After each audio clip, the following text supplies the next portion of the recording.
ஃபைனலாக இட்லி மாவை அரைச்சி முடிச்சாச்சு. இந்த அளவு இட்லி மாவு கிடச்சிருக்கு இந்த பாத்திரத்தில். லாஸ்ட்டாக ஒரு முறை சொல்லிட்டு, இந்த கிளாஸுக்கு 4 கிளாஸ் புழுங்கலரிசி, 2 கிளாஸ் பச்சரிசி, ரெண்டையும் தனியாக ஊற வைக்கணும் 5 hours. நான் 7 hours வச்சுட்டேன். 1.5 கிளாஸ் உளுந்து இதே கப்பில் எடுத்து 3 hours ஊற வச்சா போதும். 1 ஸ்பூன் ஜவ்வரிசி. அரிசியை ஃபஸ்ட்டு அரைச்சி எடுத்துகிட்டு உளுந்தை அதுக்கப்புறம் அரைச்சி அரிசி அப்புறமா போட்டு சால்ட்டும் போட்டு ஒன்றா மிக்ஸ் பண்ணி எடுத்தாச்சு. அரிசி அரைக்க 15 minutes, உளுந்து அரைக்க 35 minutes. ஓகே, மாவு ரெடி.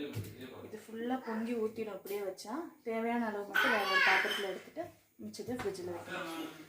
ஓகே, யூஸ்ஃபுல்லாக இருக்குன்னு நினைக்கிறேன். தேங்க்யூ, பாய்.